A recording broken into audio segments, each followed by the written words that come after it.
At this time, we would like to hear from the grandkids, as we've already started the ball rolling with the grandkids.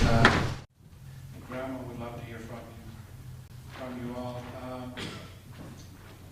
So I don't know in any particular order, but I know that several of you have requested that you'd like to speak. I believe Jamie's ready to come up first. Jamie, if you want to make your way up. And we'll open up the floor, and your grandkids can come up at your own free will and choice of your time where you want to come up and say something. So, thank you, Jim. I hate speaking in public. I'm terrible at it. But it's a good thing that there's a lot of family here, you know me. This is family, so I'm going to be a little bit unfiltered. And I'm going to say some things that I probably wouldn't say in front of other people. But, man, I got to channel Grandma right now and try to, I've been thinking a lot about Grandma, but I don't know what to say, you know? But she never had that problem. She was pretty good at speaking. She said a lot of stuff. Some of it was a little bit coarse. Some people got a little bit of their feelings hurt, but so I'm gonna try to do the same. When we were growing up, Grandma, she'd have us all at her house, all the cousins. And we played a little game where we would talk about how we would divide her stuff. I'd be like, I'm gonna get the TV. I think Jasmine, you have dibs on the car. That's why I'm gone. I don't know if you're gonna get that. And so they'd all go over to her house, and I'd be like, I'm not there. And they're like, well, always at parties, always at games. I'm gonna tell you a couple memories. So it was playoffs, and the whole stadium was sold out. It was just full, and because it was so full, security was just like, it was high security, fully stocked, and you know, people, they weren't able to get in and out of the gates. Well, we were stacking up the score, and we were winning by quite a bit, and I remember I was sitting on the sideline, and I was just relaxing, and I remember feeling someone tickle my head, and I thought it was one of my friends. I'm like, this is kind of weird. And I looked back, and it was Grandma, and she was rubbing my head, and she just gave me that little shrug that she always does whenever she does whatever she wants. And I looked over at the security, and they kind of were looking at me like, I don't know what to do. We had this big old fancy proposal set up, and Grandma's famous saying was also that her ears half off, so she couldn't hear what was going on. She didn't know what was going on. She didn't even know we got engaged. We were proposing to each other. And, well, I got up and I gave my wife a big old kiss to seal the proposal, and Grandma comes up and starts smacking me and hitting me. She says, "You do not do that. You don't kiss girls in front of everybody." And my mom said, "Grandma, they just got engaged." And she's like, "Oh, my granddaughter." She loved to hit me. She loved to use her slipper. Growing up, all of us, our ears would stick out. That's not hereditary. She was tugging us by those things and twisting them and flicking them, and we definitely deserved it. I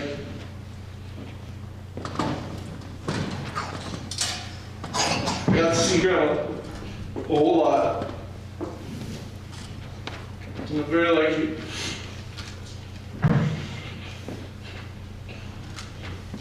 I'm a teacher now, and I'm thinking about writing prompts, and I said, everybody write about what you look forward to the holidays, write about what you're going to do.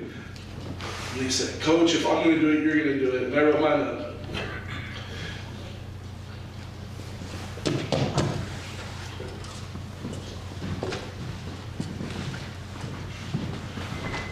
And it's real hard,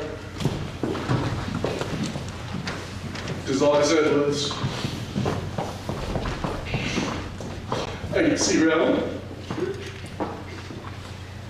I'm glad I do. Glad I got to see her. It's her birthday. Happy birthday."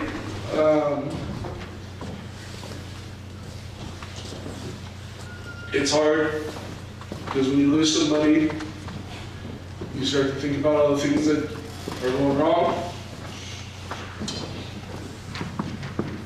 all the bad, all the challenges in life. But I'm very blessed. I love y'all. Thank you for being a big part of Grandma's life.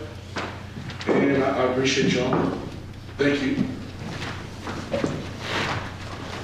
I'm going to jump back on the mic because I appreciate Elvis keeping me at bay on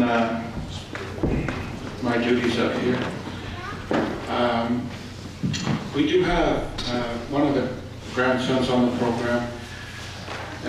Danny, I'm sorry I didn't see you roll in, and I'd like to give Danny an opportunity to speak as the oldest grandson. It was very touching the morning Grandma passed away. Danny was one of the first to show up at the house, almost immediately. I was getting ready for work, and I didn't want to go to work, but I had to go to work because it was so sudden. But I remember Daddy spending the time crying, holding Grandma.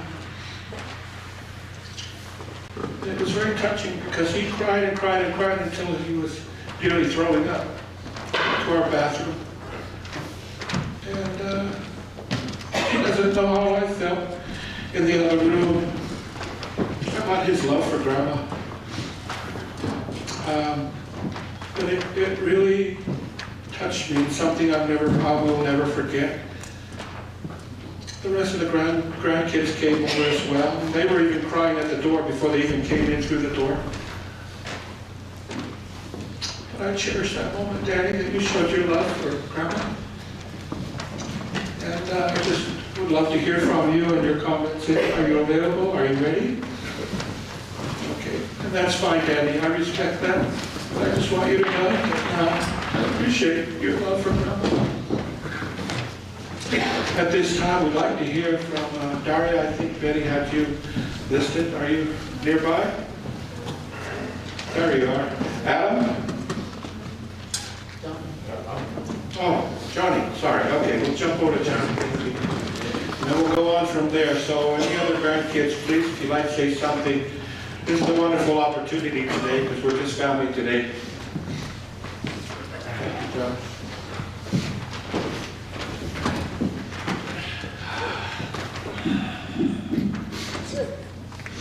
To be honest, yeah, I'm like my brother. I don't typically like to speak, especially in front of audiences, but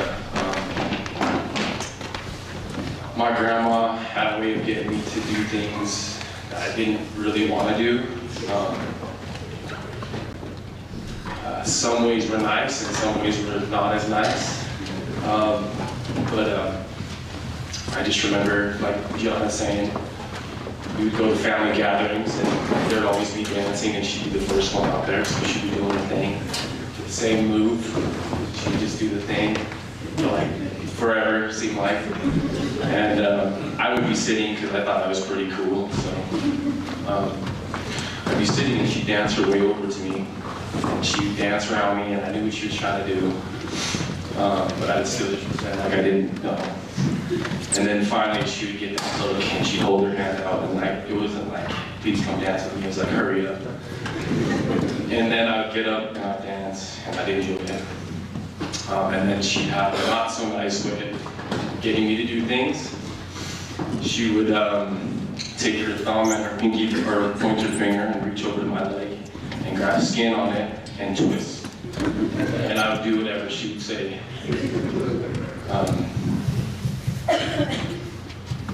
And I just had a lot of respect for my grandma.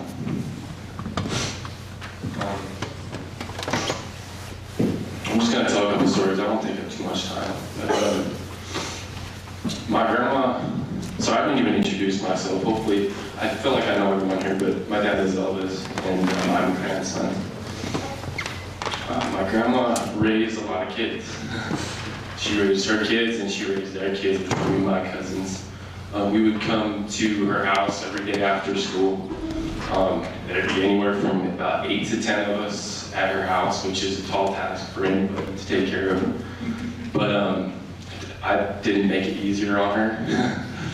I wasn't a bad kid, I just was like a prankster. I'd always try to get rides out of her. I'll give you a couple of examples, not to incriminate myself too much, but We would play basketball, right? I play basketball quite a bit out in the driveway, and I'd be shooting all day long. I'd get bored, so I'd see her car, toss the ball at it, and get the alarm to go off. And she'd come running out, and it was all in one motion. I'll show you. She'd just take her shoe off and just throw it all in one motion. And I just would laugh or run. And another example is, I know Deanna mentioned a couple of her favorite shows. I didn't recognize those. I think it was when Grandpa was around, she had a certain set of favorite shows. They were probably Grandpa's favorite shows too. But when he had passed, she loved soap operas. I didn't understand it, but she really was entertained by those, and her absolute favorite show was Walker, Texas Ranger. If anybody doesn't know what that is, I'll kind of just briefly explain it. Chuck Norris is like the main character in it, and he fights crime. And I just remember seeing or hearing her just cheering like it was a Super Bowl touchdown when he would beat up criminals. And he had a female partner who would also beat up criminals, and that would make her go crazy. I would hear her in the other room just cheering. And so it was in the men. She would get her drink, her chips, and she would just set up. So when she would go get her drink and chips, I would sneak into her room, grab the remote, go into the closet, close it just so she couldn't see me, and I'd wait for her to get settled. The show would come on, and then I would turn it off. And I'd hear her go and get out of her bed and go turn it back on. And as you can guess, I did it a couple more times until she would get frustrated. And then I would run out, and she would chase me with her shoe, same thing. But, you know, then there was times where I would cross the line, and she would be the first one to put me in my place. And she'd give me a look, and I knew I was in trouble. She was a look, and she would just say, "Go out to that tree and get me a branch, and come back to me." Or she would say, "Go get a shoe and come back to me." And I'm like, hold on, I am a lot faster than her. Why would I go get this? Why would I do that? But here I am, just walking out to this tree, grab the branch, and I come back. And I think more than anything is because I had so much love and respect for her. And I knew she was always trying to teach me. Yeah. Last story I'll tell is, I think Deanna mentioned it perfectly. She put her family and her Heavenly Father absolutely first in all that she did until the very end. Growing up, she would always ask me to go to church with her. I drag my feet about it, but I would go with her. And I'd watch her get ready, and she would really put on her best jewelry, put on her best dress, do her hair so beautifully. And I'd go with her to church, and it's like she was a celebrity at church. She would talk to every single person and just run up to them and embrace them like she hadn't seen them in years. Meanwhile, she sees them every Sunday, and most of them are her neighbors, so she sees them more often than that. But she would embrace everybody and just be completely there, love everybody. And when we go to sacraments, she would just be focused on the speaker the whole time. And meanwhile, I'm falling asleep. And just was much different for her. But I remember I was so fascinated by that. And then we fast forward a few years, and like my brother was saying, her hearing started to go half off. Our hearing started to go off half off. And we joked that it was what they call it, selective hearing, because she didn't want to deal with a lot of the drama in the family. And so she just turned her ears off. But when I was alone with her, we would talk, and I could just tell she couldn't hear as well, because I would say something and she would answer with an answer that was laid up with what I was saying. But she would still laugh at me and still, you know, pretend like she heard, and she made me feel loved. But you fast forward to church again, and we're still going to church together, and she's just doing the same thing. She just goes up to everybody and tells them how much she loves them, and is talking with people, and she would say the same can line. She would say, no matter what anyone said, she would say, "I'm still here. I'm still alive." And I thought that was so funny. I would always laugh.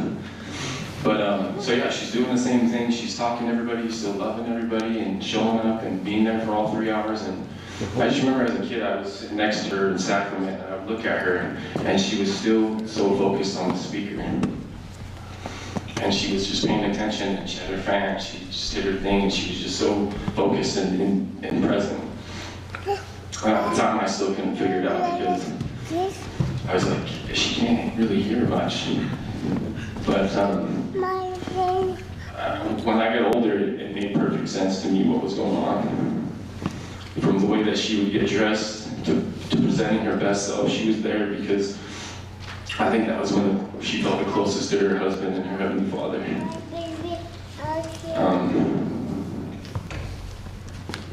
And it was really something I admired. So when my dad called me the morning that she had passed, I remember I was just frozen. I didn't know what to say. I had no idea what to say. And I don't even remember what I said to my dad. But I remember the first thought that came into my mind is that I didn't have a chance to see her as often as I had wanted. And after that, just tons of memories of her flooded my mind, and I literally could not even stand anymore, and I just fell to my knees and I broke down. And I remember after that happened, I felt peace. And I just said a prayer. I don't say this too often, but I said a prayer, and I told her that I loved her and I missed her, and that I was sorry I had forgotten some of the things that she taught me. And I made her a promise that I wouldn't forget again.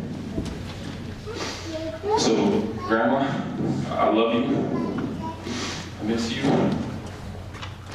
And I'll carry you with me forever. And may God be with you until we meet again. I say these things in the name of Jesus Christ. Amen.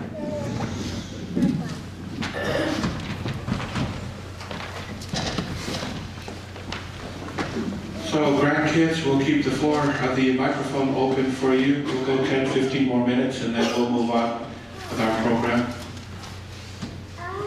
So feel free, grandkids, if you want to come and say something for a couple of minutes. It's your time. Following the grandkids,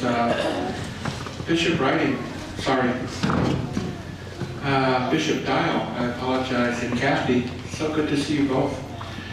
After the grandkids, could we have one of you two come up and speak?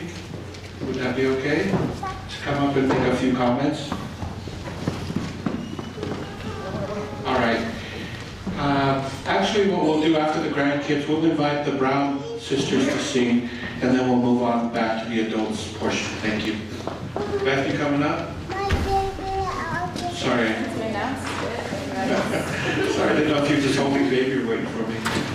I'm sure Grandma would love to hear what I have to say.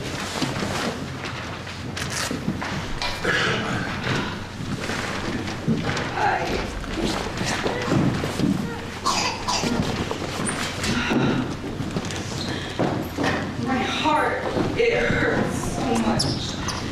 It's like you know that she's there and she's happy, but you can't share that happiness with her because you miss her so much.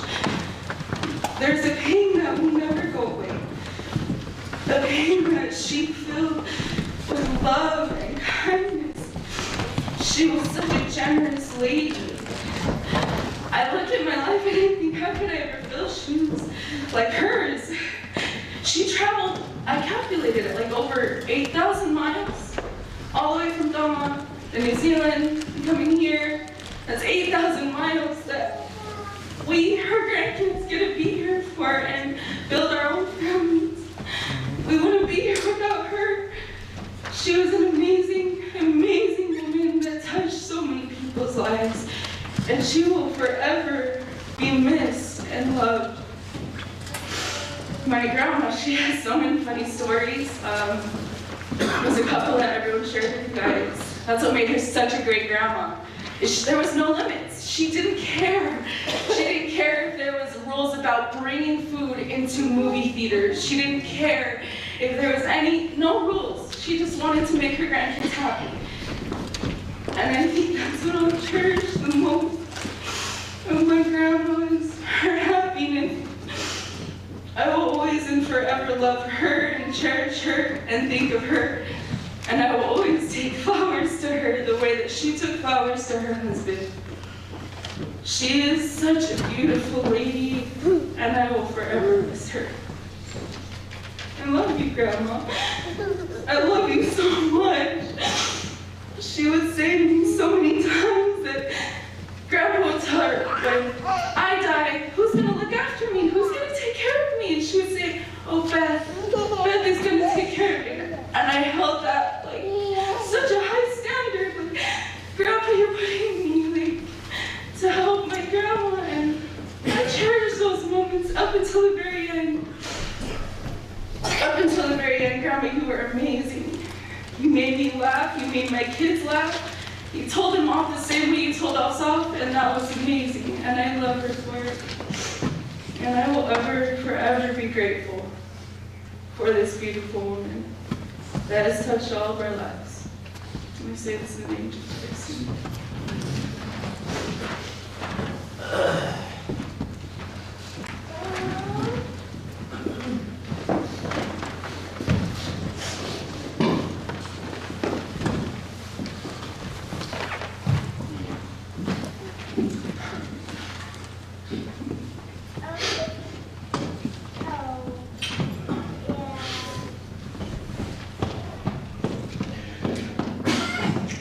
Sorry, I didn't think I'd be emotional.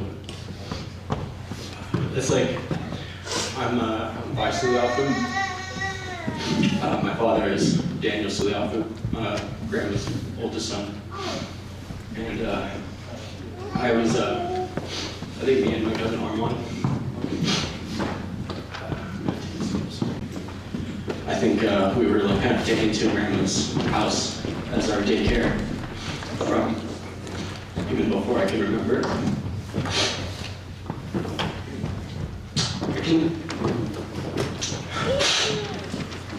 I can remember like the daily routine that Grandma would have us do when we got dropped off. Every morning when my parents would be driving, I'd ask which other cousins were going to be there that day. Is Armand coming? Or Johnny and Jamie coming? Or Keenan and Alika and Davey coming? So we could all play together. And they were there every day, just like I was. And Grandma would make this cocoa and toast with butter. And then she'd lay out some sheets of paper for Armand and us to draw. Get our crayons and draw like superheroes. And when the rest of the cousins would show up, we played with them. Grandma was always watching, like Johnny said, in Texas, Walker Ranger, Days of Our Lives. And I didn't even realize it, but I think I absorbed way too much of those soap operas as an adult, very dramatic. And I just miss her so much. And I didn't know what I was going to say, but I kind of felt her like in the room, kind of giving that drop there and say something. And I just want to say, we love you so much, Grandma. And growing up at our house with all these cousins, it was the best life you could, as a kid, it's the best thing you could ever ask for. One of my earliest memories, I just had my first son, my first child born a little over 2 weeks ago, and I'm wondering whenever I'm with him what he'll remember and what he won't remember. And my mom asked me what some of my earliest memories are. I was just thinking about it just now. One of my earliest memories is Grandpa, when he was still here, he had jars of candy in his room. And I was a big candy addict, and I wasn't allowed to have candy, but he would still give me some. And then I would run out, and if I had to be slick and keep it in my pocket because if Grandma saw me making candy, she'd slap it on my hands. So wait till your dad gets home, and I would be terrified. But I think kids kind of need that. And so many memories. Everyone's favorite memory is when Armand shaved off my eyebrows. So I'll just tell that story. So I think my older brother Danny might have been staying in one of Grandma's spare bedrooms. I mean, so much family revolved in and out of those bedrooms, and he had these pink little disposable razor blades, just one blade razor shave type thing, and just disposable ones out on the counter. me and Arnold were bored, wondering what to do as always. So we went in the bathroom. I think we had just woken up from her nap. Grandma used to always lay us down in her bedroom for a nap and lay the blankets over us and turn off the TV and the drinks.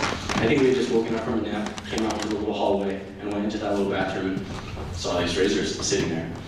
And we were like, oh, let's play with them. And we were like, oh, we can't shave our faces because that's what adults do, so we'll just shave our foreheads. And Arnold's like, we'll just shave your forehead. So we played with the razor, shaved my forehead, didn't think anything of it. And then I walked out, and Adam saw me first, and Adam was like, who are you? And then Grandma started looking at me,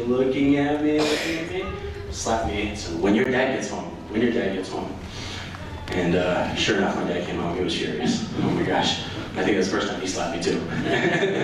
Got in the car, looked at me, slapped me. But I remember that, and I don't know, for some reason I cherish that memory, and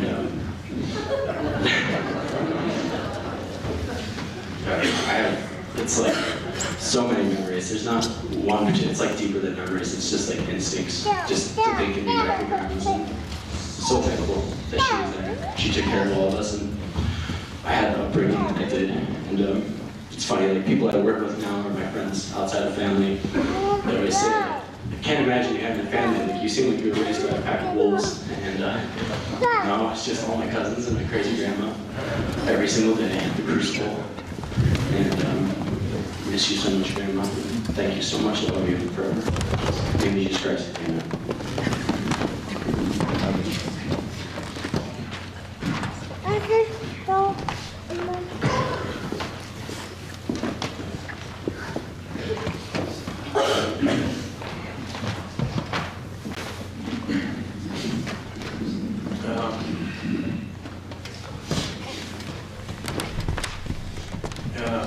You know what? My name's John, by the way. I'm not Priscilla.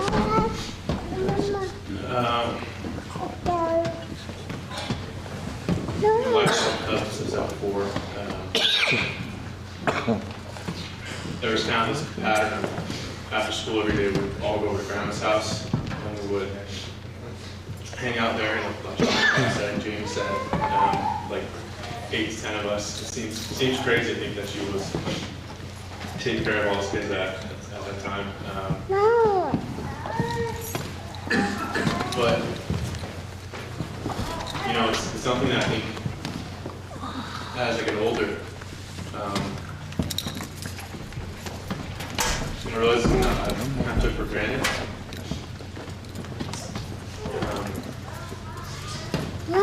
Because I really do feel like a lot of our most formative years are during that young age, where I feel like I was very fortunate enough to spend it with my cousins, you know, with Vi, with Johnny, Jamie, and you know, like I said, it was always that continuous pattern of seeing who would end up at Grandma's house after school, and I distinctly remember whenever I knew it was going to be whenever Johnny and Jamie were going to I knew we were going to get us in trouble. They'd either make us wrestle or something, and we wrestle by age, see who's the strongest. You know,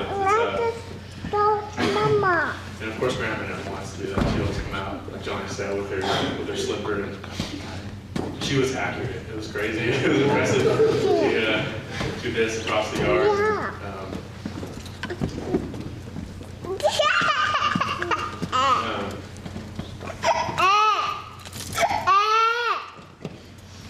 You know,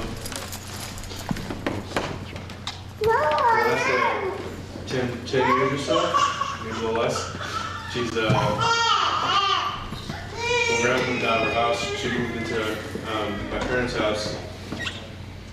And you know, during that time, maybe a year here or there, while all of us were going to school, me and my brother and sister, Adam and Daria, we would be living there on and off sort of thing while we were transitioning from high school to college, getting our own places, that kind of thing.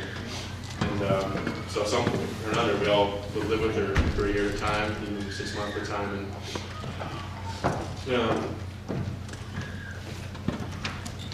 it's silly, but I remember I'd always remember talking to my mom, and she would say, you know, are you going to be home? Is Grandma there? And I'd be in the basement. playing video games. And so then you go up and check and see grandma, and grandma's okay. And she was there, and I was very easy to tell she was there. Because the TV was on way too loud. To the point where she would break her TVs that we get for her. She was destroying the microphone, the speakers were just reverberating, and she had no idea. I think that was the funniest part. She was watching it, just kind of humming along, going, like watching the stories. She just liked the flash of pictures.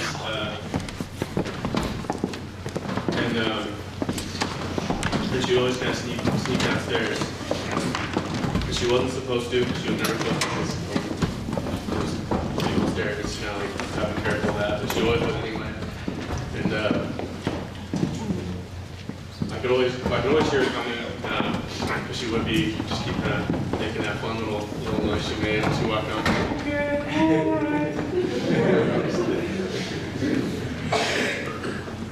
And she just wanted to see that her grandkid, that someone was there with her.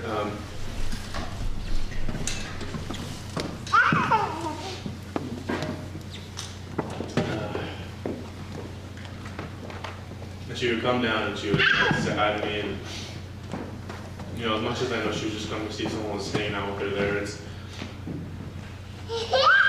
was also just as comforting knowing that she was upstairs at our house with me. You know, in the mornings when I wake up at my parents' house, I go up in the kitchen and I knew Grandma was awake because I'd walk barefoot on the floor and it'd be just covered in crumbs. She'd make toast every morning. She didn't know how to do it. She always burnt it every time. It was like I kept trying to teach her how to do it, turn the dial down. But now it came out crisp and black. And she would just take a knife and just clean off all the burn every time. And something so stupid like that for some reason resonates with me so much. I'll tell a quick story because I really like this one. She was a big snacker, and that's kind of a problem where we were trying to keep all these treats away from her, but she would find them every time.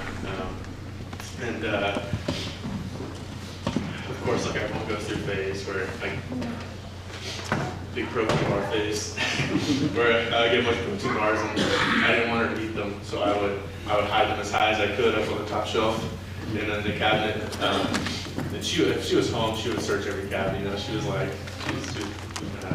she was ruthless. And I came home one day and I heard kind of like thumping in the kitchen. And I was wondering what was going on. So I sneak up and she couldn't hear me. She couldn't hear me stepping up. I see what was going on.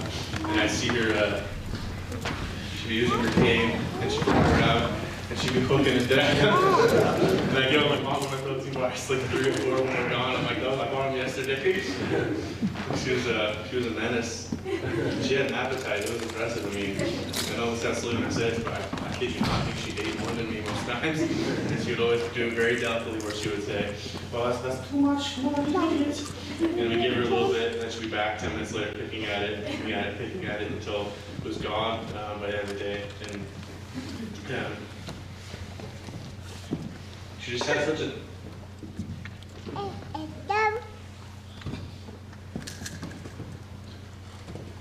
She had such an energy about her that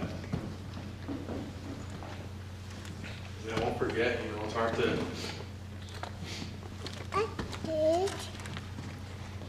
It's kind of hard to accept a little bit that she's gone. But I know she's in a better place. I know she's in Grandpa Unga. I know she's happy. And I know the last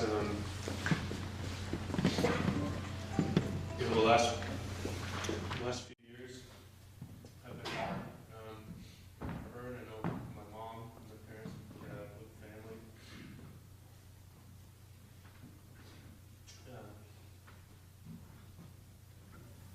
But I think there's that message of love, that family, that she instilled in all of us, and especially in us cousins, that every time we get together, I think all of us feel it, like we know it doesn't matter, we're all still very close. And it feels like yesterday, whenever we gathered, And a lot of that I owe to Grandma. I would be owed to Grandma.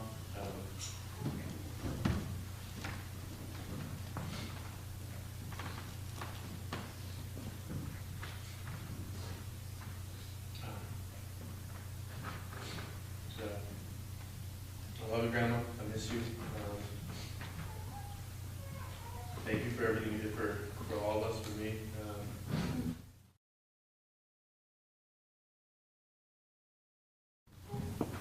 I'll try not to find another girl.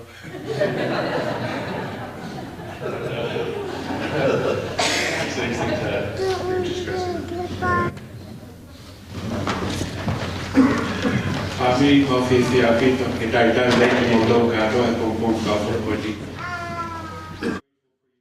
friends who have just arrived. We know that the weather has played a large part in us starting a little late, but we've had up to this point, this portion has been actually really sweet in the fact that we've heard from the grandchildren. I'd like to invite Danny to speak as the last grandchild, and we'll move on our program. Make it two. Sheriana, we'll hear from you after Danny. Thank you.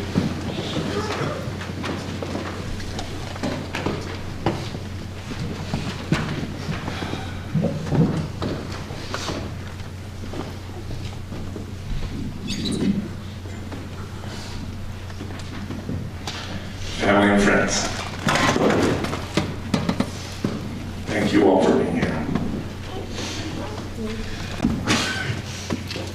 You know, I have to pay tribute to a lot of people here today who've traveled far.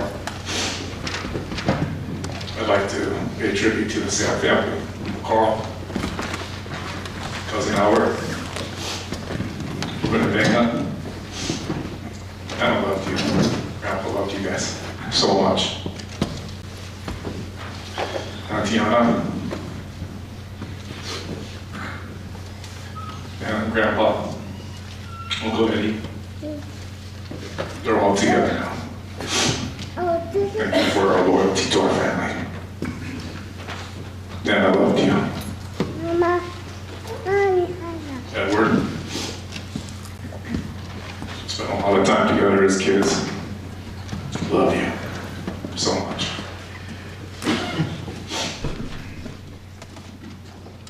Auntie Rona, Uncle Mike, Uncle Joe, Auntie Lose. Thank you so much for everything you've done for our family. And our grandpa loves you. Get together with Auntie Mary, Uncle Fred, Uncle Ron, Uncle Ernest. They're all together, looking down on us with smiles of joy right now. Mary and Kathy, our ward members from Garden Heights North. Thank you for being so great to my grandparents and our family. And Grandpa loved you. The Kinneys, Cousin David, his wife Moon. So many memories. So many memories. And Grandpa loved you. To the Spransey family back here. Pete and Diane.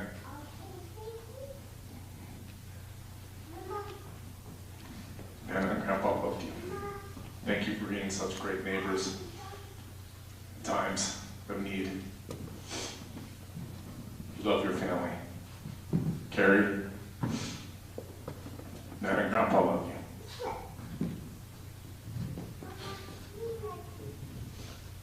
Chris, Alan, Zeke, Dad and Grandpa loved you. Faye,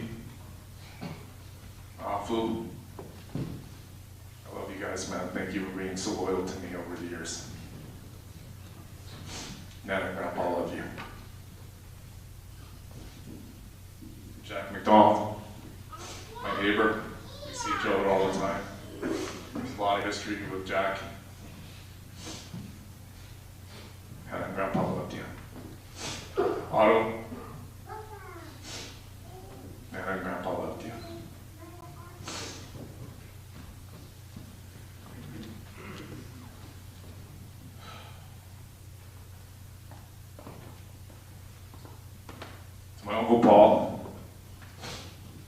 Todd.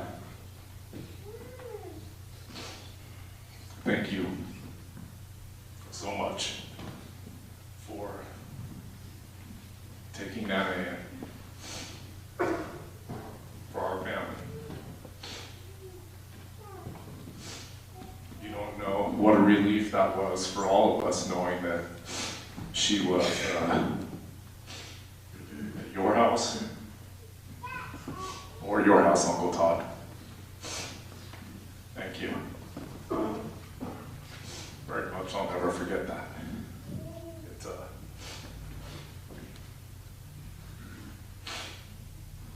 It goes a long way with our family. It truly does. It truly does. Auntie Priscilla, you have a big job now.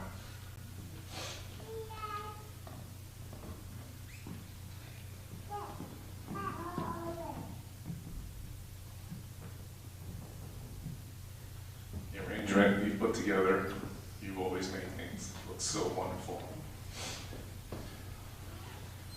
Always perfect.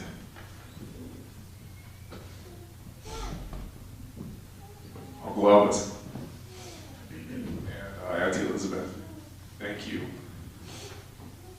for everything you've done for me. I'll never forget growing up those times that we had. Basketball, helping you with your job, delivering milk, or being at Colette's, loading the truck.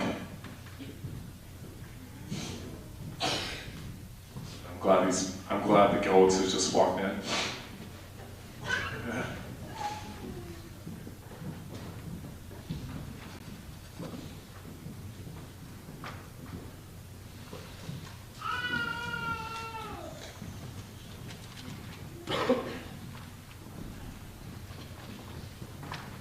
Mary and Kathy. So many memories to recall.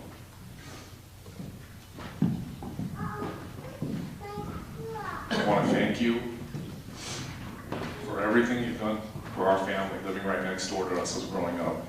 You and my grandfather were very close.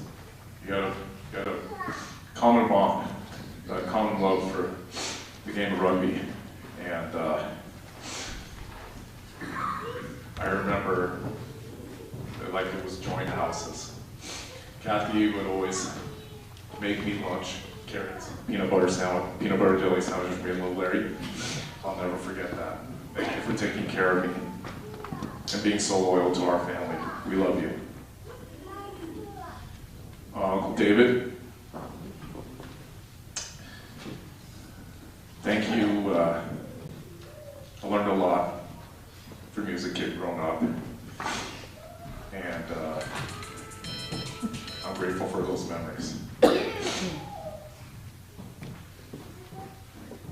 Auntie Betty, thank you for always loving me.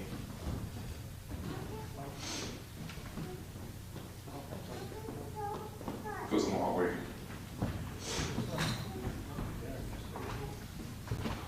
To the Brown family, extended family, such a big family that played a big role in our family as well, and I'd like to thank you, their family, on behalf of our family, and all the people that married into our family. Joe's already, but you know if you ever need anything, you can count on me. Anything at all. Anything at all. And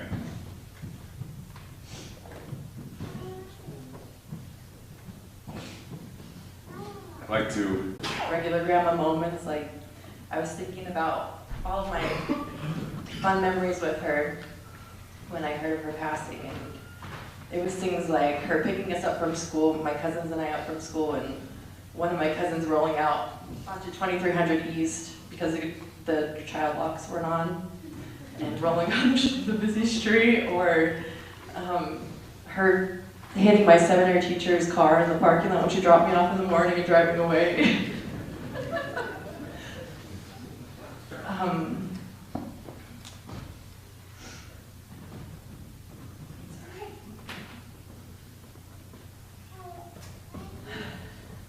She loved Will. She played this game where she couldn't remember anybody's names, anybody's spouse's names, but she always remembered Will's name. But when I told her we were getting married, she said, "If you marry a Tongan, he'll make you put your hair in a bun and you can never take it down." And I was like, what the? I was slightly mortified. But then I started thinking about all of his cousins. I was like, I've never really seen their hair down. Maybe I should be worried. But then like a few years later, she came over for a barbecue. And she said, "Oh, you still look good. Oh, your hair's down." I said, "That's his grandma." And she said, "One time." Okay, just be prepared. Don't be offended. My grandma would tell this story, so she clearly doesn't care. She said, one time I cut my hair short, and I ran into my boyfriend, and he said, "Why'd you cut your hair?" And she said, "Why do you care? You have a wife." And I was like, what? And my aunt's quickly skirting her off, and so I'm gonna get the full story. I'm sure it was an ex-boyfriend, but or her stories were about my uncle and my dad. When they got in trouble, she made them wear dresses and walk through the middle of the town while she kicked them in the butt. Nowadays, that's probably child abuse, but in the 80s, it was a really funny story we could laugh about.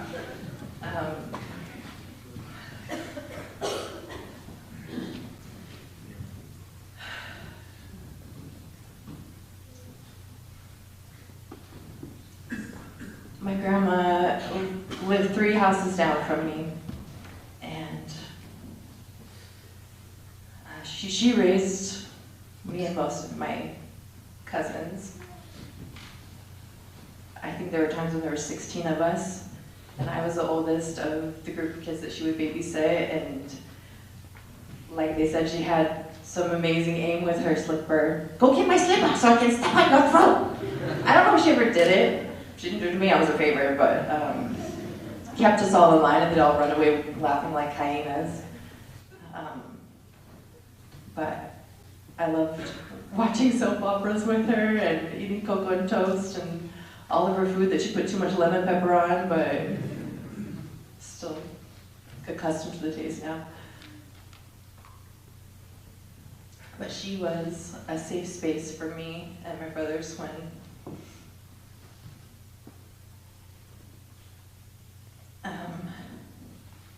there was a long time when we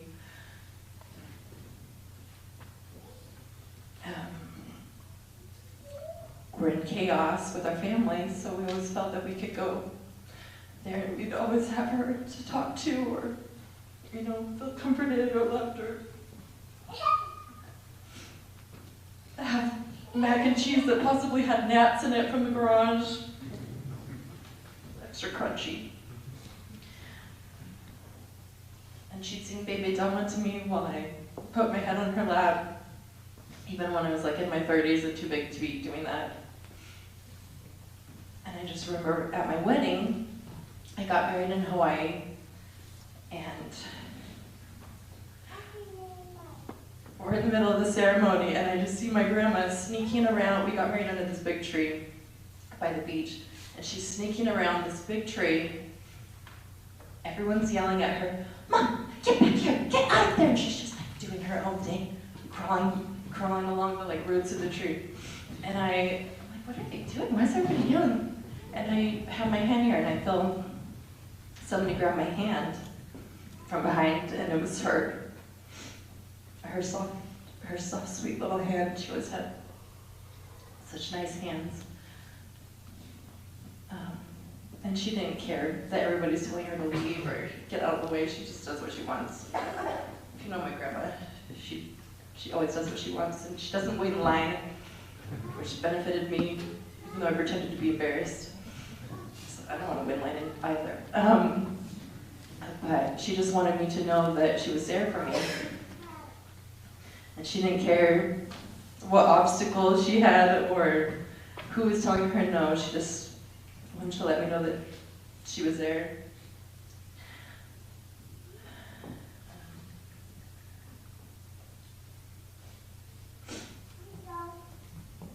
I think my only regret is not seeing her as much with COVID lately, and that she didn't get to meet my little baby Todd.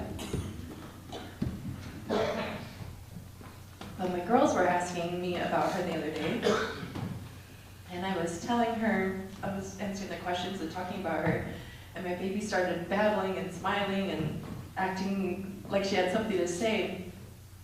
And I just looked at her, and she's, like, you could tell that she knew her somehow. I think if you want to really feel the spirit, look to your little ones, because the veil is so thin for them. Anyway, I won't take up any more time, but my grandma's been planning her funeral for 27 years, and every time I see her, she said, "I don't care what the plan is, you go up there and you better talk about me and sing." I can't do that, but I thought I better say something so she doesn't haunt me. I love you, Grandma, and happy birthday.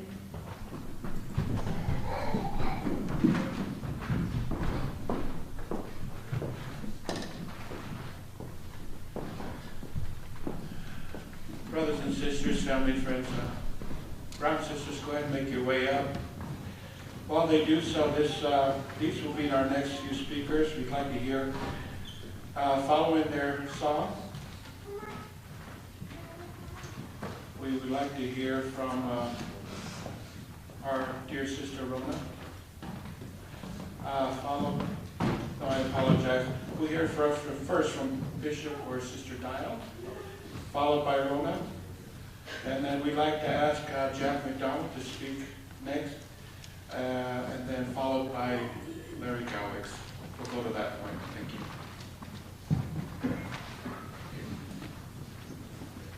Tom, are we set up? We're good? Okay.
recall a time when you were ever too busy to be the light that shines through my trials. And if my heart ever feels broken, you have given me the ability to smile. Oh, I believe you'll fly with the stars. I believe there's angels wherever you are. I believe you're dancing on air. And no one can tell me there's no heaven, 'cause I feel it even the pretty flowers.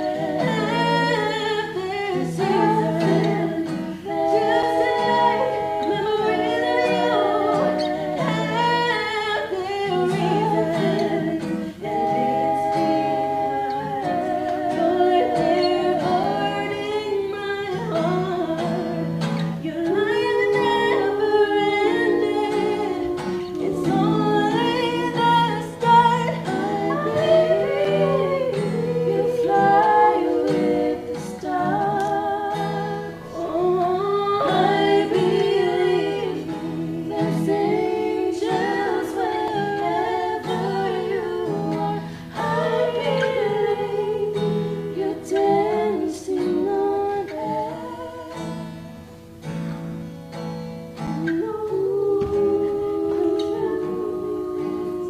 No heaven, 'cause I feel you there.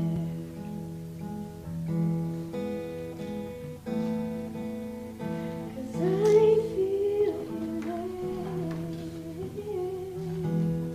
Oh, I believe.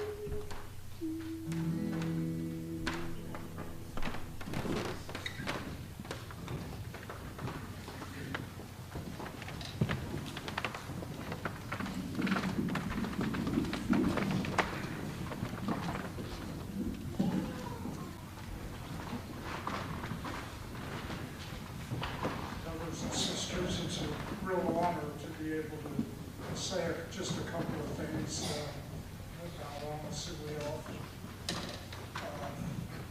We lived and knew the Suliafus since 1984 when we moved into their home. One thing I remember about Anna is we would always talk a little bit about age when we would go there. And I told her that I was getting older, and she said, "Well, you're not getting older, youngster." But I'm reminded of a little thought. It says, "My bifocals are wonderful, my hearing aids are fine, my dentures are marvelous, but how I miss my mind." That's one of the things that I've found, that as growing older, we begin to lose our hearing a little bit.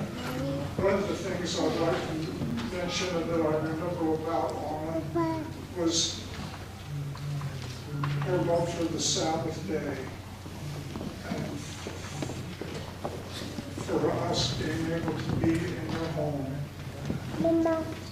I was assigned as Anna's home teacher shortly after we moved into the ward. Was her home teacher for over 20 years. Each time they tried to have me released and assigned to someone else and give somebody else a chance of going to the Suliafu family, John, Anna's husband, would call the bishop and say, "No, Brother Vava'u is my home teacher." And that was the way it was established. Anna had a great love for John on the Sabbath day. And in the bylaws of the Constitution of Tonga, it says we will always remember the Sabbath day will be sacred in the kingdom of Tonga. And the Sabbath was certainly sacred for our children, were my own teaching companions, and we would visit with John and Anna. And she said, your children refer to me as your Polynesian grandmother. And so my kids became known as Anna's Polynesian grandmother. We had the great privilege of being her home teacher for more than 20 years, and her bishop for just a few. She loved our family and loved us. We were always included in birthdays and parties and things that the Wolf Grounds and others would be responsible for, and they always brought us into their presence. I just want you to know that Anna had a great love for the Lord and great testimony of the gospel. And I've known them for so long.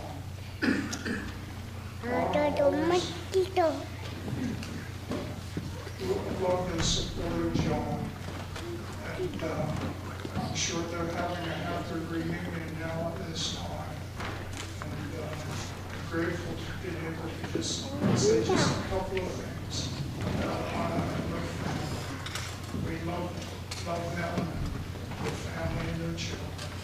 And we do it humbly in the name of Jesus Christ. Amen.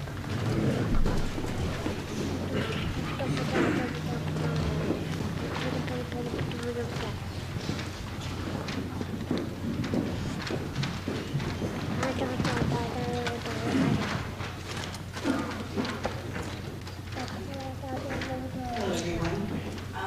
You're probably wondering why I'm standing here, representing all of our families, and the reason why I say this is that we were all raised by Auntie Anna, Anna Hanson, Auntie Fia, Auntie Lisa, my mom, Serena, and we had several families that were together. So if one person got in trouble, all got in trouble.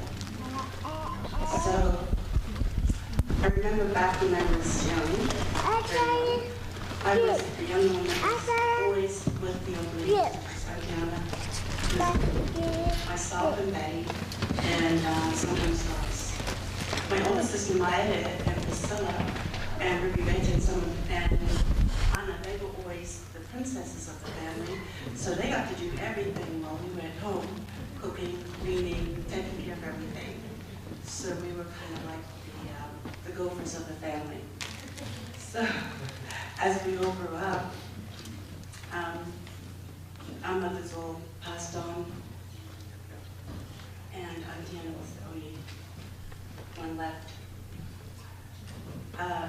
Some of the thoughts that came to my mind were, when I was little, they loved Elvis Presley. Everything was about Elvis Presley, blue Hawaii. So I would see Auntie Anna, Anna Henderson, Auntie Fia. Every week they would go to the movies. They would go see Elvis Presley. They would sit there in awe. Then they come home and they look at their husbands and they go, why can't you sing like Elvis Presley? Why don't you look like Elvis Presley? Well, Auntie Anna, why did you say that? Well, it's true. So these are some of the characteristics that she would have. She was a fantastic cook. She was a fantastic housewife, a beautiful mother, and just a loving auntie who treated us like people, all one big family.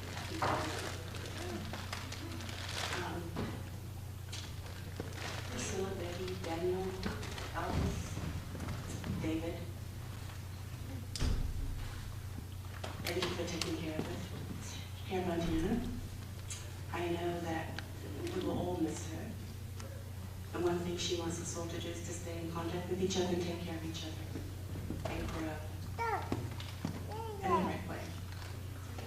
I know she's in a better place. She's always telling us that she's ready to go. She's 94 and she's still kicking and she still has all her teeth and she's knows what everybody's doing. And I know that one day we'll all be together celebrating your birthday as one big family. Todd, our family, our entire family, thank you for taking care of us. Your love, your generosity, your kindness. Words cannot express how thankful we are to you. And you, Priscilla, I know sometimes you want to just strangle her. I go, no, no, no. She's our mother. Be patient. Just go outside. Go walk around. Just let her know.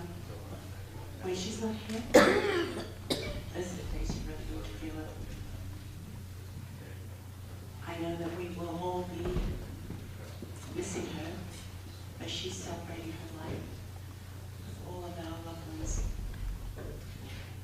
And I hope everybody has a beautiful day and a beautiful holiday, and thank you for coming. And I say these words humbly in my son Jesus Christ. Amen.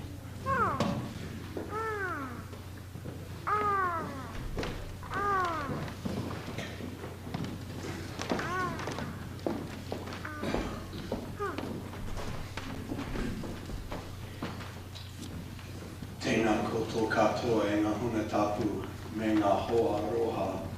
Wait a minute, you're not Maoris. I'm sorry. Malola me.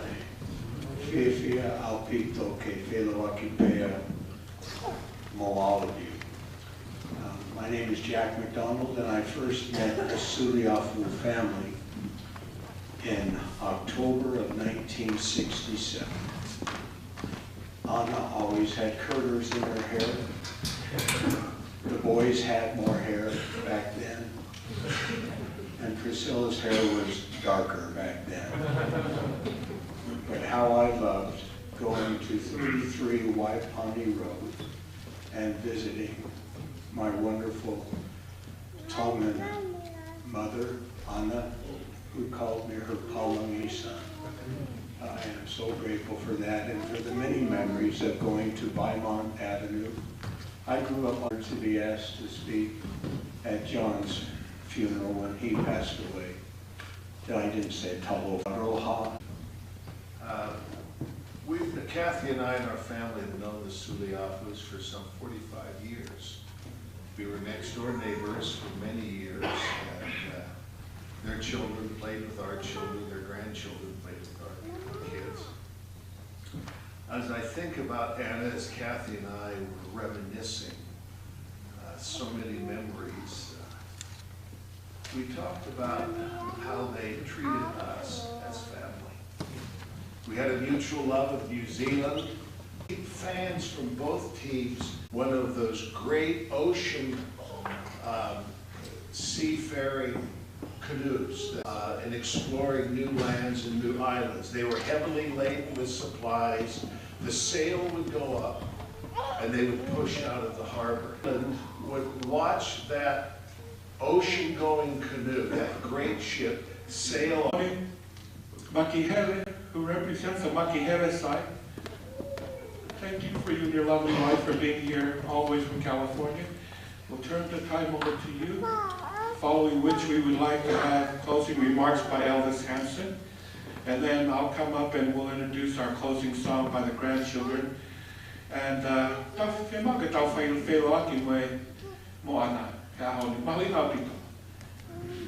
ko ilo o teke mo lala mai whatongia ai ki taiko ia ke tau wheloaki mo ana.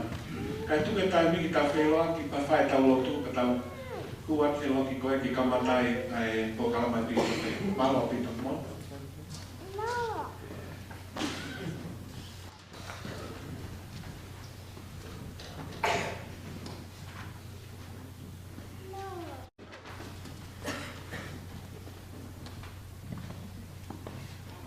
I don't know how to speak in the microphone, but it seems like I'm okay, huh? Can you all hear me?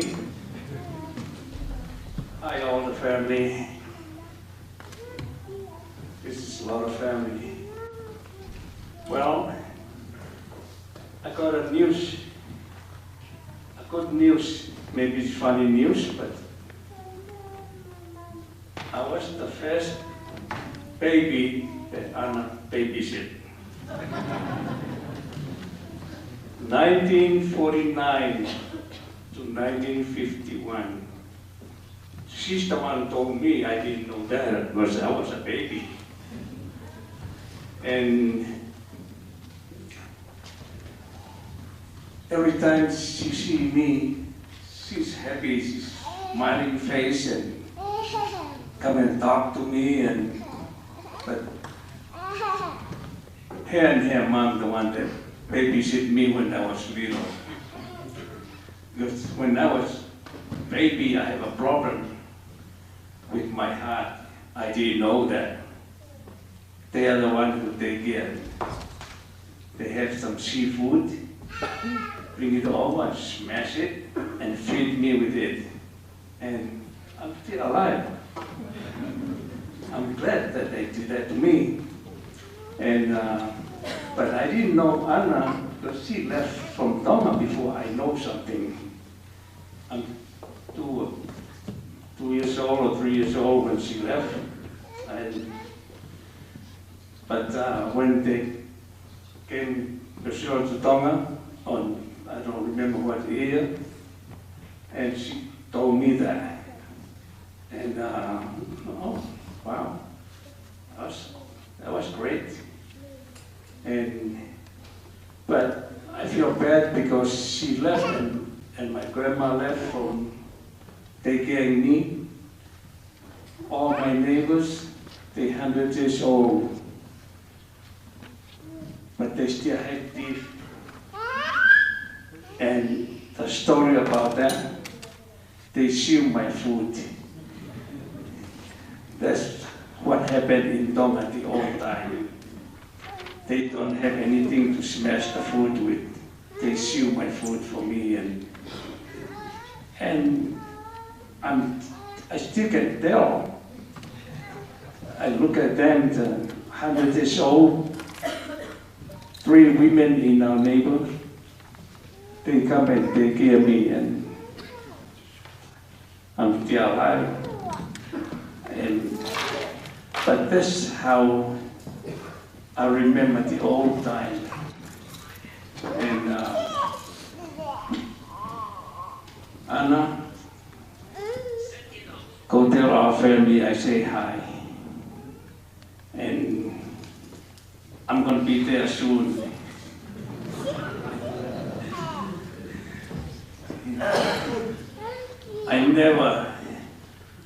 I remember the last time I cried on a funeral at my mom on 77. You guys want to know why I cried? Because I was not a member in the church. But when I might cry later. And I'm glad that we make it here, and thank you all. And I'm glad my boss make us come here. My wife.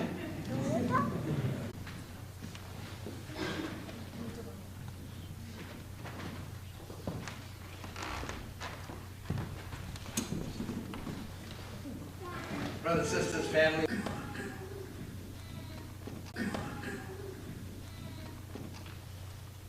I was confused as a young man, young boy in New Zealand, because there was the Wolfgrams, multiple Wolfgram families. Talk about Auntie Anna's family. You know, I've been in this ward for 10 years. In the first 5 years, I'd always see Auntie Anna and I'd say, "Hey Auntie, how you doing?" And every Sunday she said, "Oh, I'm still here." "Oh, that's good, Auntie." I don't know why. And in the next 5 years, I'd say, "Oh, Priscilla." And if she said hi to me, I'd go, "Hi." So what? As a family, I want you to know that these are Auntie Anna's prized possessions.